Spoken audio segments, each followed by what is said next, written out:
Good evening and thank you for joining us for KREM 2 News at 11 tonight. Let's get started. New tonight, the office in charge of elections in Spokane County is getting reports of a group going door to door to gather voter information. KREM 2's Kyle Simchuk explains what's happening and how the county is responding tonight. Well, Spokane County Auditor Vicki Dalton says she understands this kind of activity can be concerning to some voters. However, she says canvassing for voter information is legal under state law. Dalton says the group door knocking is associated with the Washington Voter Research Project. Their website says volunteers are going to what they call questionable addresses to make sure people who have told the post office they have moved out of state are not still voting in Washington elections.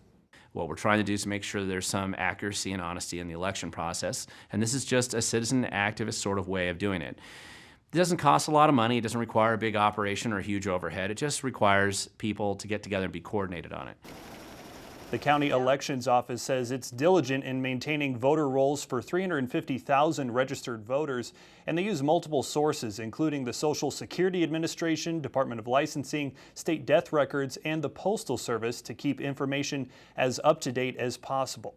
Now, in a statement, County Auditor Vicki Dalton reminded voters they have no obligation to provide information to someone who comes to the door asking for voter information. Responses are completely voluntary. In the newsroom, Kyle Simchuk, KREM 2 News. Now to a story we first told you about yesterday. The city of Spokane is restarting the process to find a provider for a new homeless shelter. Former City Council President Ben Stuckert chaired that committee and was also listed as a project manager for one of the organizations trying to score a contract with the city. Stuckert recused himself from voting and says he told the city about his conflict of interest. However, he still participated in meetings and discussions. KREM 2 asked the city for a copy of the conflict of interest policy, and it clearly states that board members with personal or financial interests may not discuss, lobby, or vote during meetings. He was a partner or a party to a proposal. He should not have been part of the discussion about who that provider was going to be. Mayor Nadine Woodward says the city is in the process of forming a different committee with new members to review organizations and contracts. Now to our night beat with a quick look at today's top story. Staying on that same topic, so where does the process to set up a new shelter go from here? Well, the proposed shelter criteria includes 6 elements which are subject to change following this afternoon's discussions. In this council conversational meeting today, council members Michael Cathcart expressed concerns with limiting the shelter beds to 120. The Trent shelter site was estimated to provide 250 beds, but some council members believe that's just too many people at one site. No action was taken in this resolution. In fact, the proposed criteria may change based on discussions from council members.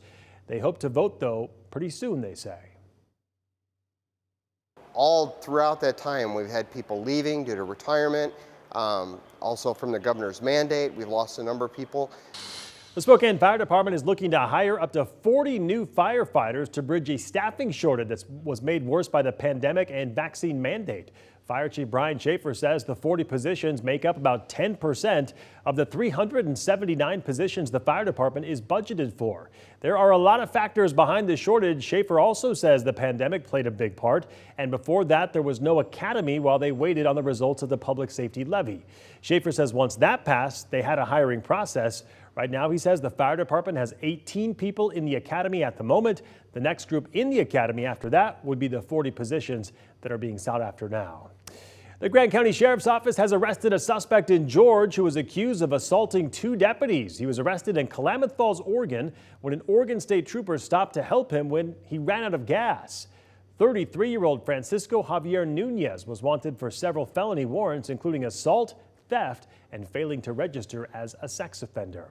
And that was your Night Beat. To learn more about any of these stories, just text us the word night to 509-448-2000 and we'll send them directly to your phone.